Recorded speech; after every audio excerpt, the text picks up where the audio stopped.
नाजरीन, प्रोग्राम है गुफ्तगू और मैं हूं आपका मेज़बान मुस्तफ़ा कमाल पाशा। नाजरीन, इस वक्त आलमी सतह पर, इलाकाई सतह पर और मुल्की सतह पर एक ही मौजू चल रहा है कि क्या ईरान अमेरिका सुलह हो जाएगी। फिर अगला सवाल आ जाता है कि क्या सुलह ये जारी रहेगी और जंग का खात्मा हो जाएगा। नाजरीन, तारीख़ के तालिब इल्म के तौर पे मेरा ये गुमान है, मेरा ये तज्जिया है कि जंगों का मैदान जो है वो फैसला करता है कि अमन मुआहदा कब लिखा जाएगा।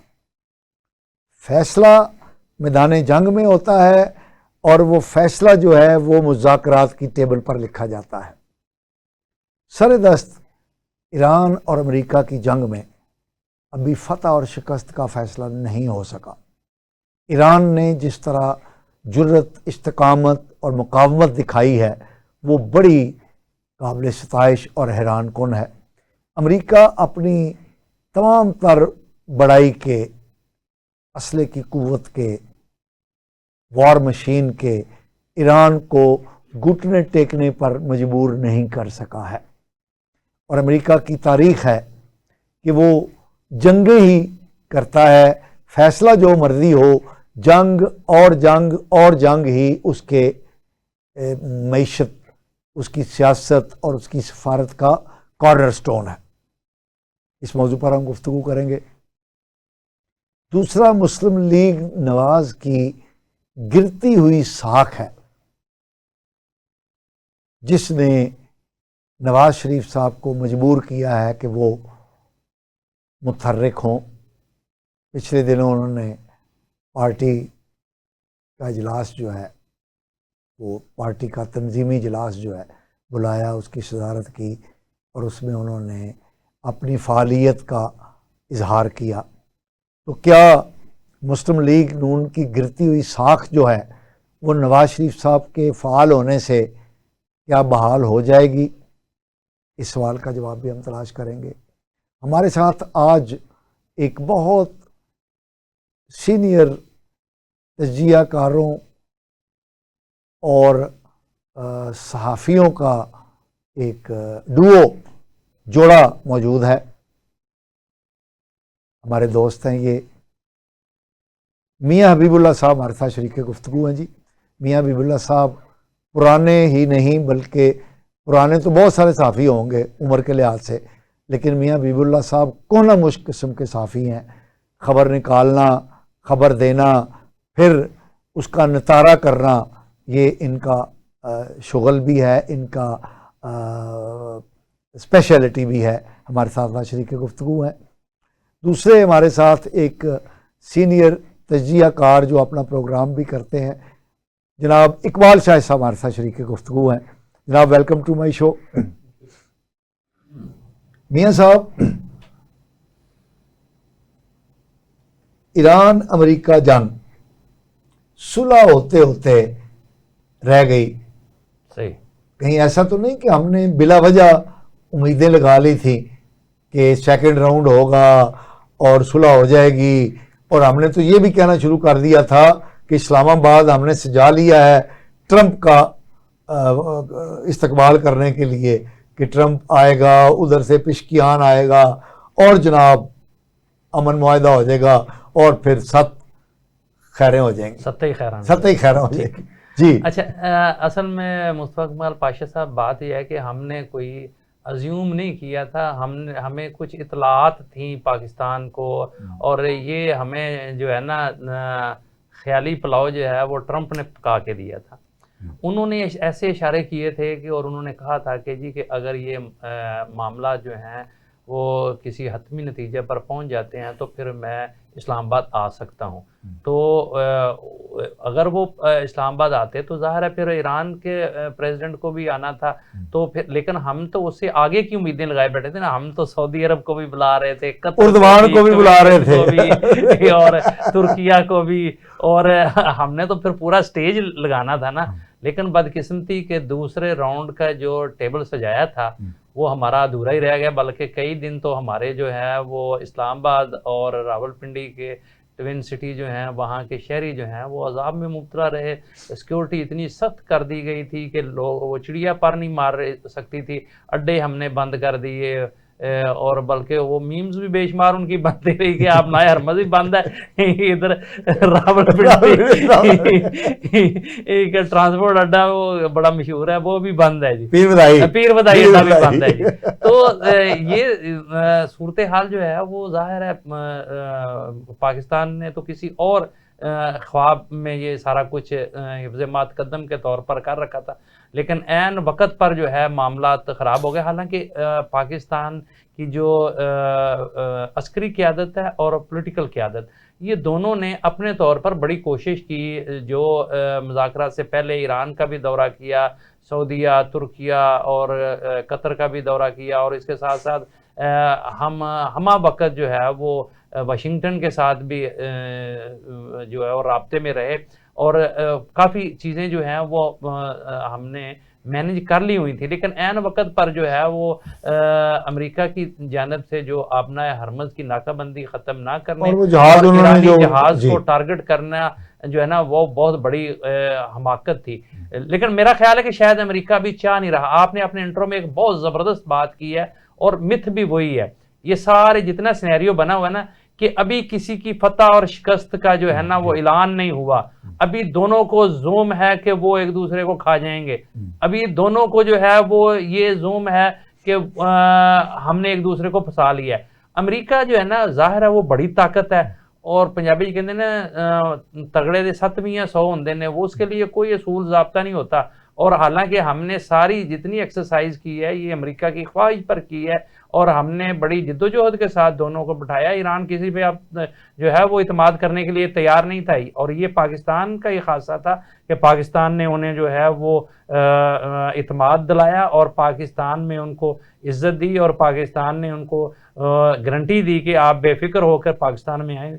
लेकिन इसके बावजूद मैं समझता हूँ कि पहले राउंड में हतमी नतीजा ना होने के बावजूद भी ये पूरी दुनिया ये समझ रही थी कि नहीं अब मामला जो है ना चल पड़े हैं और ये तय हो जाएंगे। लेकिन अमेरिका ने ऐन वक्त पर जो है वो फिर धोखा दिया, और मुझे लगता है कि इसके पीछे कुछ और उनकी हिकमत अमली है जिस जो अभी तक बेनकाब नहीं हो रही, और वो वक्त गेन कर रहा है। ये देखें कि उनके लिए कोई मसला नहीं है, वो जो पास दे रहा है ना 2 दिन का, 4 दिन का, 5 दिन का, ये वक्त टपा हुआ है, ये डंग टपा हुआ है। ये कोई ना पाकिस्तान के कहने पर वो जो है वो ये कर रहा है, ना उसको कोई ईरान के साथ हमदर्दी है, ना उसको कोई दुनिया के मामलात में किसी के साथ हमदर्दी है। उसके अपने कुछ मामलात हैं जो अभी तक जो है वो वाजे नहीं हो पा रहे, और ना ही मैं समझता हूँ कि सहाफ़ी जो है वो डिग आउट करने में कामयाब हुए हैं कि उसके असल अज़ाइम क्या हैं। लेकिन इसके पसे पर्दा मामलात कुछ और हैं जो अभी हम देखो और इंतज़ार करो कि पॉलिसी हमें अपनानी चाहिए, देखना चाहिए कि क्या करते हैं वो। इकबाल शाह साहब, आपको क्या लगता है कि अमेरिका के अज़ाइम क्या हो सकते हैं? मेरा तो ख्याल ये है कि ईरान को अमेरिका छोड़ने वाला नहीं है। आज हो, कल हो, परसों हो, ईरान पर हतमी वार जो है अमेरिका करेगा। बहुत शुक्रिया। इसमें ना 2-3 चीज़ें हैं जो आपने इंटरव्यू में कही हैं, और मियाँ हबीब साहब ने भी सारा अता किया है। असल में इस वक्त जो मेरे नज़दीक वो ये है कि जो दोनों ममालिक की एक ख्वाहिश है, या उसको कह सकते हैं कि वो समझते हैं जंग हारी किसने है और जीती किसने है, वो विनिंग शील्ड के ऊपर है। ओके, मुझे विनिंग शील्ड हर जो मुल्क है वो कहते हैं क्योंकि मुझे मिले, लेकिन तारीखी तौर पर अगर देखा जाए तो विनिंग शील्ड इस वक्त तक जो आज हम बात कर रहे हैं वो ईरान के पास है। ठीक कह रहे हैं। उसकी वजह ये है कि आपने देखा कि अमेरिका ने इस हमले में गेन क्या किया और लूज़ क्या किया। लूज़ उसने ये किया कि पूरी दुनिया की मुखालफत ली है, पूरी दुनिया की मुईशत का पट्टा बैठाया है, बिला वजह ईरान पर हमला किया, यूरोपी ताज़ी निकल गए, अरब जो है वो अमेरिका के खिलाफ हो गए। उसने अपना ट्रस्ट भी डैमेज करवाया है। मसलन उसने जो मुज़ाकरा के दौरान हमला करवाया, फिर प्रेसिडेंट जो ट्रंप है, मैं अक्सर उन्हें कहता हूँ कि अजीम कौम के एक प्रेसिडेंट हैं, लेकिन एक अलमिया यह है कि इस वक्त पूरी दुनिया में सब स्टैंडर्ड हुक्मरान जो हैं हुक्मरानी कर रहे हैं, उनमें ट्रंप सरफरिस्त। एवरेज किस्म के लोग इत्तफाकन इस दुनिया में इस वक्त हुकूमत कर रहे हैं। आप देखेंगे बहुत बड़े रोल मॉडल नहीं है। आज से 15-20-30 साल पहले आप देखें नाम बड़े लोग थे, ठीक है। इस तरह आप देखें, अभी आपने कहा कि यूरोपीय यूनियन निकल गई है, फिर उनका काफ़ी नुकसान भी हुआ है। फिर दूसरा फेलियर कहाँ कहाँ हुए हैं, जिसको विनिंग शील्ड किसकी है। इंटेलिजेंस का सबसे बड़ा फेलियर ये है कि वो अंदाज़ा लगाने में नाकाम रहे कि ईरान की जो मिसाइल टेक्नोलॉजी है वो इस हद तक आगे जा चुकी है कि वो आयरन डोम को भी आगे से तबाह बर्बाद कर दिया।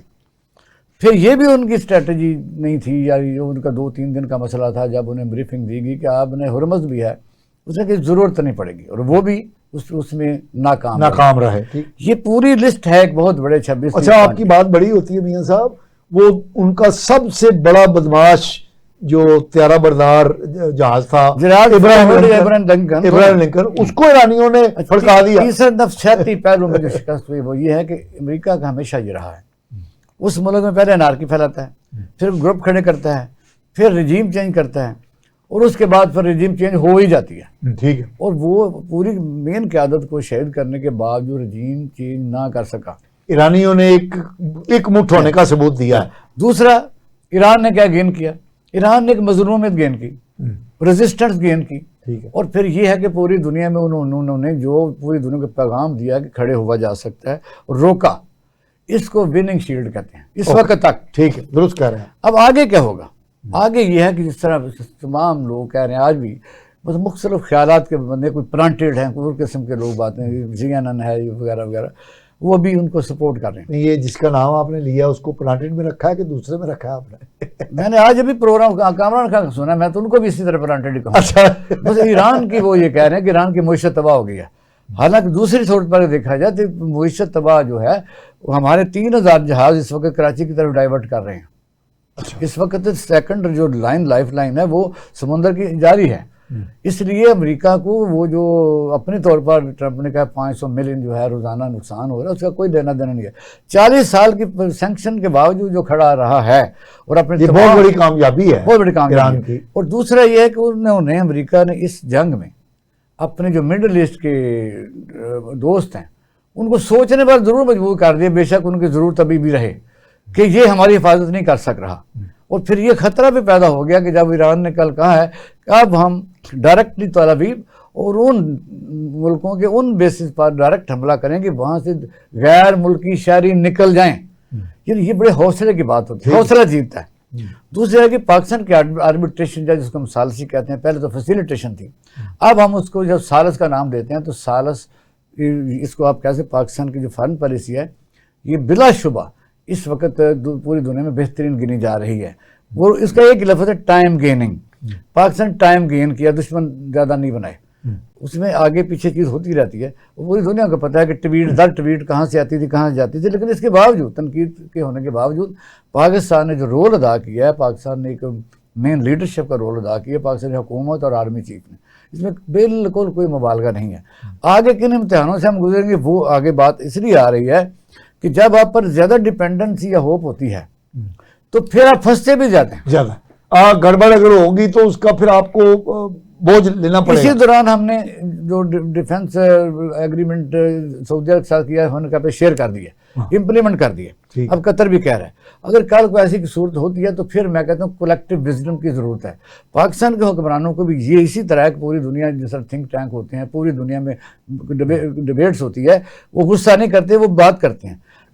पाकिस्तान में भी वही, ट्रंप भी वही कर रहा है, पूरी दुनिया में वन मैन शो होता है। यहाँ भी मैं कहता हूँ पार्लियामेंट अगर हो और जैसे कलेक्टिव विजडम हो, चैनल की बात सुनी जाए, थिंक टैंक्स हो, तो उसमें कुछ चीज़ें अपनी बेहतर की जा सकती हैं। और फिर ये भी है कि दूसरे ममालिक सोचते हैं कि वहाँ और मुल्क में भी जिंदा सलामत लोग मशवरा देने वाले मौजूद हैं, हमारी पॉलिसियों से इत्तफाक नहीं करते। इस वक्त पाकिस्तानी क़यादत के लिए बड़ा ही शानदार मौका है कि ये चीज़ों को पार्लियामेंट में ले जाए। और ये भी है कि जब मियाँ साहब ने कहा कि इस्लामाबाद को बंद कर दिया गया, तो वजह कोई भी हो, अनसर्टेनिटी में ऐसा होता है, इसे हम बर्दाश्त करना ज़रूरी था। क्योंकि मेन हमारे गेस्ट जो आ रहे थे, आपने देखा कि ईरानी क़यादत पाकिस्तान में जब आई है या वापस गई है, उन्हें हमने प्रोटेक्शन शील्ड उनको दी, लेकिन इसके बावजूद वो प्रोटेक्शन शील्ड के और रास्ते से गए। ठीक है, हम इसराइल पर भरोसा नहीं कर सकते। और रह गई सदर ट्रंप की बात, वो तो यूज़ एंड डिस्ट्रॉय है।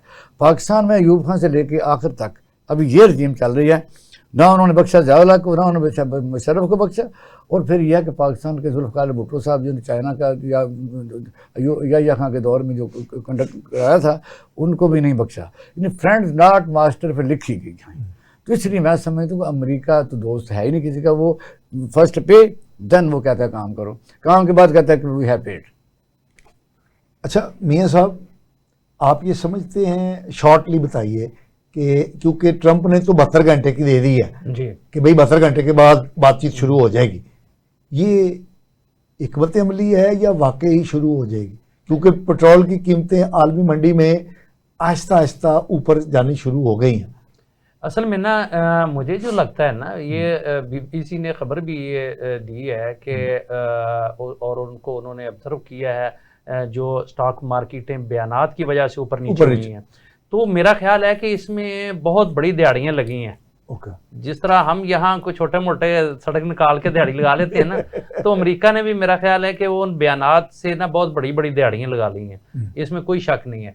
तो ये मेरा ख्याल है कि उस वक़्त तक अब दोबारा मुज़ाकरात शुरू नहीं होंगे, क्योंकि ईरान बहुत दफ़ा डसा जा चुका है। जब तक अब, और उन्होंने शर्त भी रख दी है कि जब तक आप ये नाकाबंदी ख़त्म नहीं करेंगे उस वक़्त तक हम मुज़ाकरात नहीं करेंगे। तो अगर अमेरिका के हाथ में गेम है, अगर वो आज शाम को नाकाबंदी ख़त्म कर दे तो कल वो पाकिस्तान आ जाएंगे, मुज़ाकरात के लिए आ जाएंगे। और अगर अमेरिका के अज़ाइम कुछ और हैं और इसको लिंगर ऑन करना है तो फिर कोई ना कोई फिर मज़ीद और 5 दिन, हफ्ता, 15 दिन और बढ़ाए जा सकते हैं कि जी के चूँकि बातचीत चल रही है तो और हम इसको जो है ना जंग बंदी को मज़ीद तोसी दे देते हैं। लेकिन मेरा ख्याल है कि गेम कुछ और है, दिखाया कुछ और जा रहा है। और चूंकि आप बहुत श्रूड है ट्रंप, आप उसको इतना आसान और इतना जितना हम समझ रहे हैं इतना वो है नहीं है। और मामलात इतने सादा भी नहीं है कि जो अगर ईरान जो है वो उसको इसकी भनक पड़ी हुई है और वो इस पे कॉन्शियस है, तो फिर लाजमी तौर पर, और पाकिस्तान की क़यादत तमाम तर इक़दामात के बावजूद मजबूर है कि वो हालात को उस तरह से जो है वो कंट्रोल में नहीं कर सकी और नहीं वो मैनेज कर सके।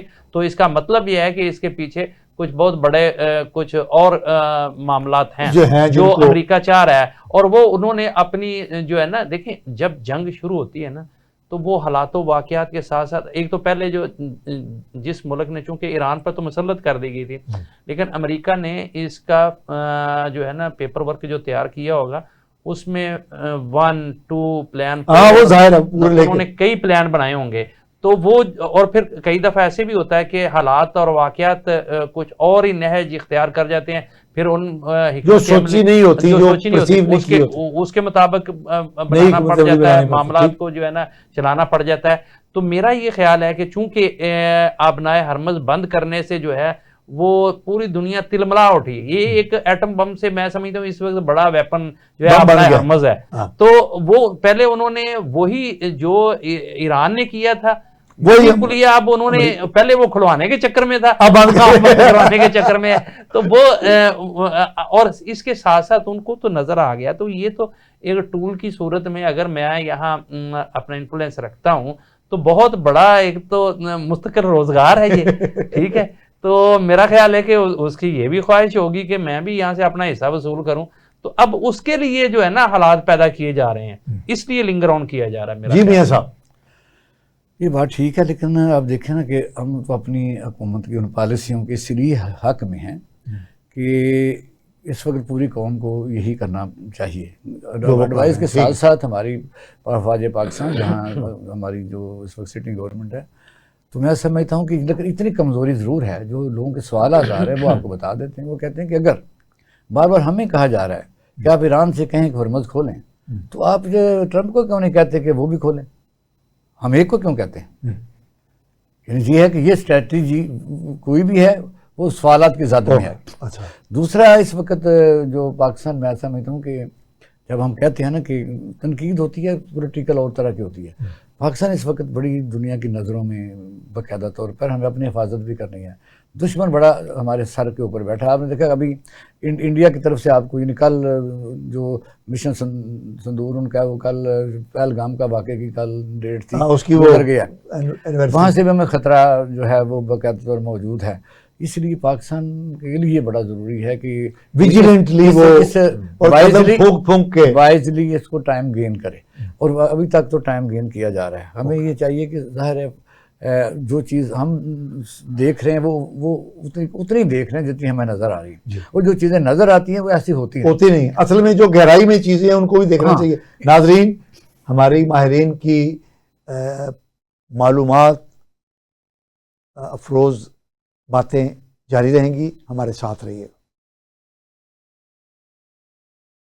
नाजरीन वेलकम बैक। नाजरीन, हमारे साथ गुफ्तगू में शरीक हैं सीनियर तजियाकार और सहाफ़ी जनाब मियां हबीबुल्लाह साहब, एंकर पर्सन और सीनियर तजियाकार जनाब इकबाल शाह साहब। इकबाल शाह साहब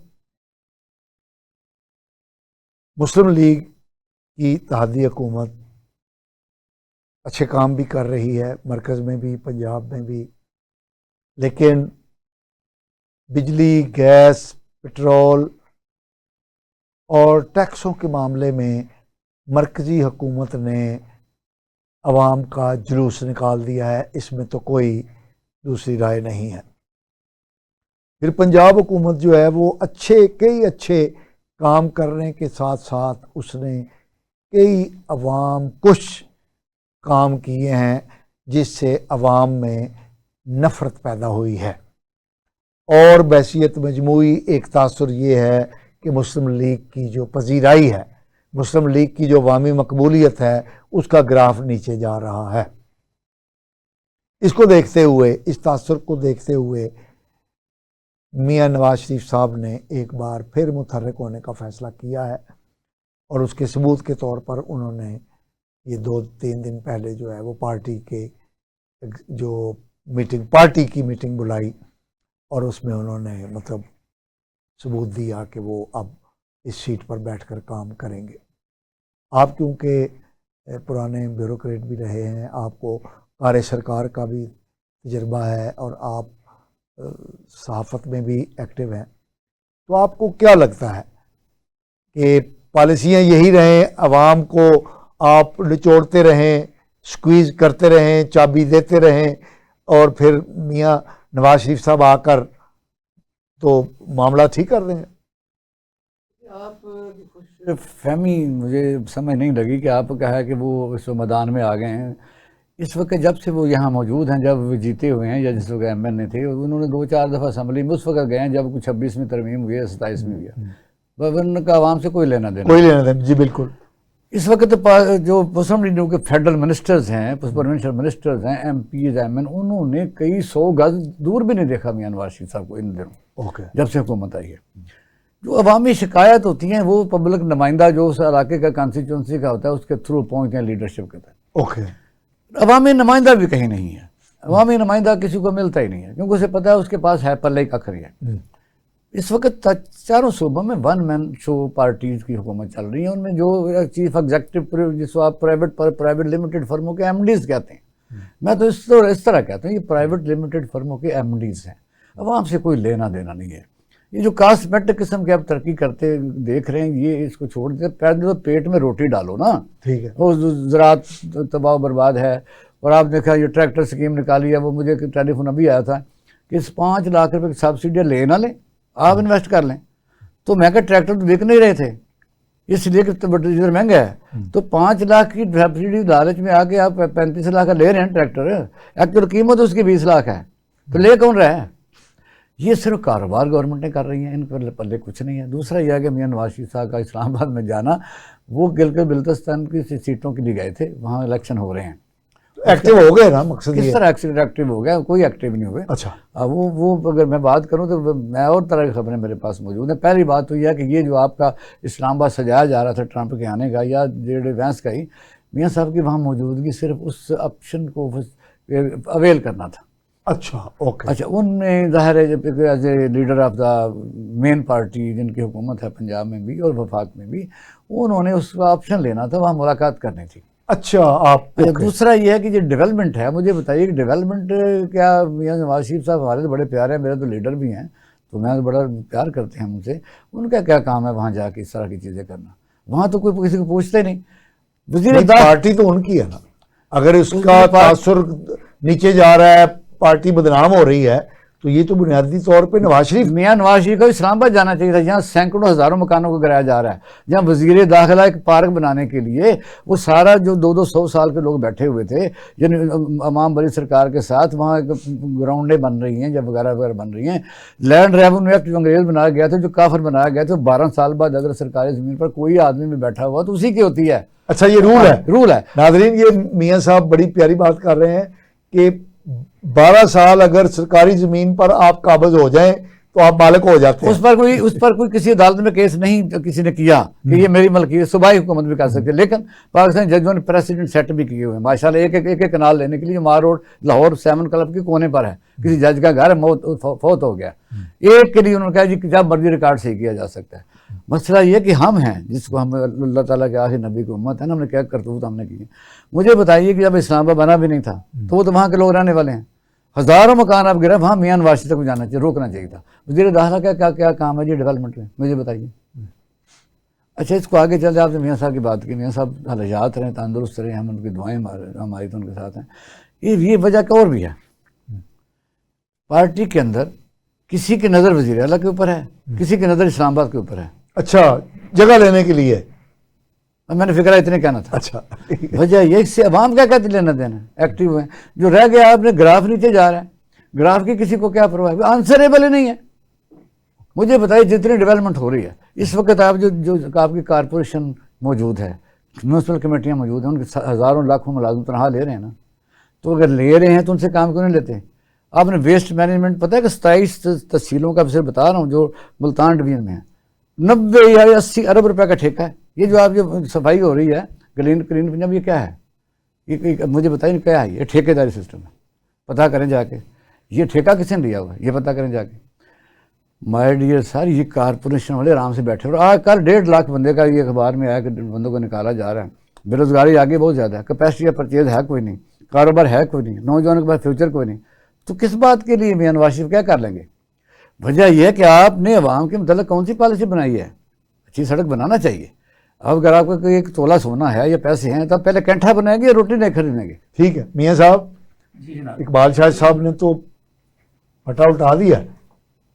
अच्छा, मेरा ख्याल है कि इकबाल शाह साहब ने दुरुस्त फटा उठाया है। और जो आपका सवाल था ना, या बिल्कुल आपको ये करना चाहिए था, और चूंकि लोग अचानक मियां नवाज शरीफ साहब के मंजर आम पर आने से हैरत करदा भी जी बिल्कुल कि यार ये क्या मामला है, और बिल्कुल दुरुस्त आपने उस तरफ इशारा किया कि हो सकता है कि वो पार्टी को सहारा देने के लिए, पार्टी की साख को बेहतर करने के लिए वो एक्टिव हुए हों, लेकिन असल बात है मियां नवाज शरीफ साहब को चुप लग गई हुई है।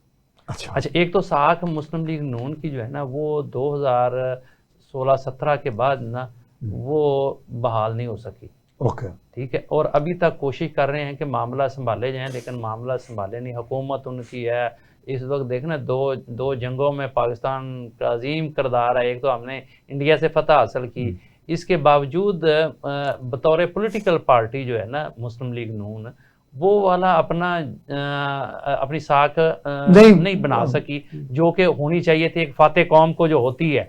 ठीक है, और हुकूमत उनकी थी एक फातेह हुकूमत को जो होनी चाहिए थी, और दूसरा क्रेडिट जो है क्रेडिट उनको जो मिलना चाहिए था वो उस तरह से उसको कैश नहीं करवा सके। और दूसरा जो है वो ईरान और अमेरिका की जो सुलह के चक्करों में सालसी है, हमने 45 साल के बाद उनको बिठा तो दिया ना, कितना बड़ा, ये बहुत बड़ा क्रेडिट है, लेकिन इसके बावजूद गल बंद ही नहीं पाई। वजह क्या है? क्या वजह क्या है? शरीफ साहब की कमजोर क़यादत नहीं, मैं ये भी है नहीं, पर्सनैलिटी कमजोर नहीं है। आज भी जो है ना वो अगर मुस्लिम लीग में थोड़े बहुत जो भी जान है वो सिर्फ मियां नवाज शरीफ की वजह से है। अच्छा, लेकिन उनके साथ जो किया है ना इन्होंने, वो उनको चुप लग गई हुई है। इन्होंने से क्या मुराद है? बस आप समझ जाए ना, जिन्होंने किया उनको देखे ना, लाहौर जैसी उनकी सीट को ये जाहिर कर देना फंसा कि के- आगी हुई है हाँ। तो फिर जिता देना, तो ये उनको डिग्रेड करने वाली बात थी ना, वो उनके दिल को लग गई है बात, ठीक है। उसके बाद उनको लग गई है चुप, वो नहीं आते, वो उनको जबरदस्ती लाया जाता है। देखे ना कि 2 साल हो गए आपको इस हुकूमत को, 1.5 साल पीछे आपने इंटरम पहले हुकूमत कर ली, फिर साल इंटरम रहा, वो भी आपके खाते में पड़ता है। तो ये इतने 4-5 साल में भी आप कोई अपना पॉलिटिकल नैरेटिव नहीं बना सकते, नहीं बना सकते, बिल्कुल। ठीक है। और इस चीज का गिला भी वो करते हैं, भाईजान भी गिला करते हैं कि जनाब तो कुछ तो तुसी करो ना, उन सारा कुछ सारा ऐसे साढ़े करना, दी बोझ पाया हाँ, जाए, सारा कुछ ऐसे आगे बढ़ो। लेकिन वो उसमें नाकाम रहे हैं। उसकी वजह यह है कि आगे से पब्लिक में सुनवाई नहीं उस तरह से हो रही, पब्लिक एक्सेप्ट करने के लिए तैयार नहीं है, और कोई बयानियां बना भी नहीं पा रहे हम, ठीक है। मियां नवाज शरीफ चुप करके बैठे हुए हैं। आप देख लें कि ये इस वक्त खास करके अब जो जितना कुछ हो रहा है, ईरान, अमेरिका जंग और इसराइल लबनान और पूरे मशरक़ वस्ता में कोई भी पॉलिटिकल पार्टी हो, उसका मरकजी सदर जो है वो खामोशी बैठा रहे, वो उस पर बयान ही ना दे, ठीक है। तो ये कैसे मुमकिन है? तो लिहाजा आप इससे अंदाज़ा लगा लें कि वो कितने चीज़ों से लातल्लक होकर बैठे हुए हैं। उन्होंने कहा कि अच्छा यार, तो जो तुमने करना है तुम कर लो, अंदर से वो नाराज बैठे हुए हैं, ठीक है। और अगर तो इन्होंने मेरा नहीं ख्याल कि इस तरह जिस तरीका के सेटअप ये चल रहा है ना, इसमें ना बयानियां बनना है मुस्लिम लीग से, और ना ही जो है ना वो इसकी साख को बेहतर किया जा सकता है। ये सिर्फ हुकूमत साजी हो रही है। ये पॉलिटिकल पार्टियां जो होती हैं ना, वो इस तरह नहीं चलती, वो पॉलिटिकल एक्टिविटीज़ करती हैं, वो पॉलिटिकल बयानियां बनाती हैं, वो लोगों को होप देती हैं, वो लोगों को जो है वो मंसूबे देती हैं, वो लोगों को मुस्तकबिल की राह दिखाती हैं, मुस्तकबिल की उम्मीद दिलाती हैं, उम्मीद दिलाती हैं। तो ये तो सिर्फ डंक टपाऊ कर रहे हैं। ये मुझे नहीं समझ आ रही कि इसके पीछे क्या हिकमत अमली है, क्या ये हाइब्रिड निज़ाम का जो ड्राइंग थी वो थी ऐसे कि इसी तरीके से चलना है, या वो मियां नवाज शरीफ साहब को यहाँ ही रखना चाह रहे हैं, क्या मामला हैं? क्योंकि आप देख लें कि जब वो पाकिस्तान आए थे तो जो अखबारात में ऐड चल रहा था वो तो नवाज वज़ीर-ए-आज़म नवाज शरीफ, वज़ीर-ए-आज़म मुल्क को नवाज दो, ठीक है। तो वो क्लियर था, क्लियर था, और पूरी इलेक्शन कैंपेन इसी बुनियाद पे चलाई गई और उनको आपने लातल्ला करके बैठा दी है। तो ये बहुत सारी चीजें हैं। ये मेरा ख्याल है कि पाकिस्तान में पॉलिटिकल कल्चर जो है ना, वो उसको डैमेज किया जा रहा है, और मियां नवाज शरीफ साहब जो है उससे खुश नहीं है। मेरी जो असेसमेंट है, मे भी कि ये गलत हो और उनकी कोई अपनी अंडरस्टैंडिंग हो, क्योंकि ये भी मुस्लिम लीग में है कि दोनों भाई जो हैं वो गोल जो है वो एक दूसरे को पास करते हैं। वो आवाम को दिखाने के लिए कुछ और होता है, करने के लिए कुछ होता है, और वो उनका किरदार हमेशा से आप देख लें कि आज जो सबसे ज़्यादा इस मुल्क में उनकी हुकूमत रही है। और जब दिल करता है मियां नवाज शरीफ साहब जो है वो एस्टेब्लिशमेंट के खिलाफ खड़े हो जाते हैं, मियां शहबाज शरीफ जो है वो हक में खड़े हो जाते हैं, जब ज़रूरत पड़ती है फिर वो अदल बदल हो जाते हैं। तो वो मे भी कि ये एक प्री प्लान हो, ये दोनों का तुम इधर लगे रहो और मैं इधर लगा रहता हूँ, और वो खामोश हों कि अच्छा कल जब वक्त आएगा तो फिर मैं तो खड़ा हो जाऊंगा, मैं कहूँगा देखो जी मैं तो उਦੋਂ भी साहब ये इन्होंने अंदर की बात कह दी है, आप तो क्योंकि इक़्तिदार के वालों में घूमते फिरते रहे हैं। लेकिन बात यह है कि इस मुल्क के अवाम को जब तक ओनरशिप आप नहीं देंगे मुल्क मजबूत नहीं हो सकता। ये ओनरशिप ही है कि ईरान को खड़ा होना पड़ा। जब वो समझते हैं कि नेशनलिज्म में रियासत के जो फ़राइज़ हैं या ज़िम्मेदारी हैं वो है जान माल का तहफ़्फ़ुज़ और अदल, इंसाफ, एजुकेशन, हेल्थ और सोशल वेलफेयर। ये अगर हर आदमी को पता हो, और ये भी पता हो कि हमारे लीडर बाहर के मुल्क में पैसे नहीं ले जा सकते, ये पता हो कि यहाँ यानी ख़ानदानी जो जमहूरियत नहीं होगी, तो आप ईरान को देखें वो कहाँ खड़ा है और हम कहाँ खड़े हैं। इसलिए पाकिस्तान की सिचुएशन ये है कि कितने भी ये कह लें कि गवर्नमेंट मजबूत है, लेकिन ये है कि किसी वक्त भी कुछ भी हो सकता है और किसी को किसी जगह बिठाया जा सकता है, और किसी ने चूँ भी नहीं करनी, यानी क्योंकि अवामी सपोर्ट और नुमाइंदगी उस हद तक सपोर्टिंग नहीं होगी। तो आवाम से अब इस हुकूमत का कोई लेना देना नहीं है, और अवाम का इससे कोई लेना देना नहीं है, क्योंकि अवामी मसाइल अपनी जगह मौजूद हैं, पुलिस गर्दी मौजूद है, बेइंसाफ़ी आपके सामने मौजूद है। फ्यूचर के लिए किसी की कोई प्लानिंग, आप देखो स्मॉल एंड मीडियम कोई इंडस्ट्री हो, कहीं कोई कारोबार कर सक रहा हो, सिर्फ सारा दिन यही है लोग अपने बिजली के बिल जमा कराने के लिए। वो भी इसमें ख़ास तौर पर आपको मैं थोड़ा सा ऐड कर दूँ, आपने देखें कि IPPs के जो माहदे हुए थे उसमें 15 मिलियन जो है वो डॉलर हर महीने हम देते हैं वो कैपेसिटी चार्जेस के, और IPP भी कैपेसिटी चार्जेस देते हैं। तो तीसरे कैपेसिटी चार्जेस को अगर आज ऐड कर लें मेरे बयान के बाद कि हम इस गवर्नमेंट को भी कैपेसिटी चार्जेस देते हैं, जो उन्होंने काम कोई नहीं करना उसके लिए भी हम टैक्स देते हैं। कैपेसिटी टैक्स सही कह रहे उसके इवज हम कुछ नहीं देते, लेकिन यानी बिजली नहीं देते, कैपेसिटी चार्जेस, LNG नहीं है, कैपेसिटी चार्जेस, हुकूमत अपनी जिम्मेदारियाँ पूरी नहीं करती है तो टैक्स देती है, कैपेसिटी चार्जेस। तो इस तरह आप किसी की कौम के लिए ये तो है कि आप हुक्मरानी कर सकते हैं, देर तक कर सकते हैं, किसी की सपोर्ट से कर सकते हैं, लेकिन आप पॉपुलर नहीं हो सकते, आप अपने उस हुक्मरानी को आवाम तक के दिलों तक नहीं ले जा सकते, और फिर मुत्तहिद कौम नहीं बना सकते। यानी यह है कि जबर से तो कुछ देर दब जाता है, लेकिन ईरानी कौम की तरह आप मुल्क को अगर ख़तरा हो तो उस तरीके का आप एस्पेक्ट कम कर सकते हैं। और मेरा मियाँ साहब, इस तरह क्या हुकूमत चल सकेगी? इन्होंने भी एक बात कही है, ये जो निज़ाम है, हुकूमत देखें ये तो बड़ा पूरी दुनिया का मॉडल भी मौजूद है, और ये सारे लोग बाहर भी जाते हैं, इनको नहीं पता कि ये क्या तरीक़ाकार है कि पूरी दुनिया में इंडिस्पेंसेबल ही बंदा को हो जाए कि आदमी कह सिर्फ मैं ही हूँ। और पाकिस्तान में हर अदारा ये समझता है कि मुझे तो जाना ही नहीं है, मैं किसी के आगे जवाबदेह ही नहीं हूँ। जो आपने देखा, मैं किस किस का नाम लिया जाए कि जो कोई ना इस्लामी तारीख है ना दूसरी तारीख है, कि मैंने जवाब को नहीं देना किसी को, यानी मुझे को हटा भी नहीं सकता। मुझे किसी अदालत, जिस मुल्क में 2-2 सुप्रीम कोर्ट्स हों, जहाँ को अदालत में ना जाना चाहे, जहाँ मावरे अदालत कत्ल हो रहे हों, मुझे बताइए वहाँ एक जबर ही है, और जबर कब तक रहेगा? यही असल सवाल है। जी मियाँ साहब, आप कंक्लूड कर दीजिए कि ये इस तरह क्या चलता हुआ आपको नज़र आता है? अब 11 शर्तें नई पेश कर दी हैं आपके दोस्त IMF ने किस्त देने के लिए, और वो बजट में इम्प्लीमेंट भी होनी है। बिजली गैस की कीमतें फिर बढ़नी हैं। पाशा साहब मेरे दोस्त भी मलंग आदमी है, आप भी मलंग आदमी है। मेरी गल सुनो, ये 78 साल तो चलता पाया, कभी कोई सिस्टम कंटिन्यू किया है? तो जिदा दिल करता है वो चलाता है। पाकिस्तान ने इसी तरह चलना है भाई, जहाँ जो मर्जी सिस्टम ले आए ये, और जिस तरह ये तजर्बा गाह है, यहाँ हर निज़ाम कामयाब है और हर निज़ाम नाकाम है। यहाँ चलाने वाले पे मुनसर है वो मुल्क को किस तरह चलाना चाहता है। जब आपका ज़रा सा प्रेसिडेंट मजबूत आ जाता है तो वो सारा कुछ अपने गिर्द इकट्ठा कर लेता है, प्रेसिडेंशियल चीज़ें बन जाती हैं। और जब आपका दिल करता है वज़ीर-ए-आज़म तगड़ा होता है, तो वज़ीर जब कोई तीसरा और कोई तगड़ा होता है तो वो सब कोई लपेट लेता है, वो कहता है चलो दौड़ो, तुझे कौन जे, ठीक है। तो ये सिस्टम पाकिस्तान ने इसी तरह चलना है, जिसका जोर चलेगा वो मामलात को चला लेगा। यहाँ कोई सिस्टम नहीं है और यहाँ हर सिस्टम मौजूद है। मियां साहब इसका मतलब ये है कि लास्ट लाइन मैं समझता हूँ मियां साहब की ये बातें, मैं उससे बड़े एहतराम से नहीं मानता उसको, नहीं आप मियां साहब से एग्री नहीं करते? नहीं एग्री मैं नहीं करता, वो इसलिए कि चलता कुछ भी चलता रहता है, कोई चीज़ मुस्तकिल नहीं चलती रहती।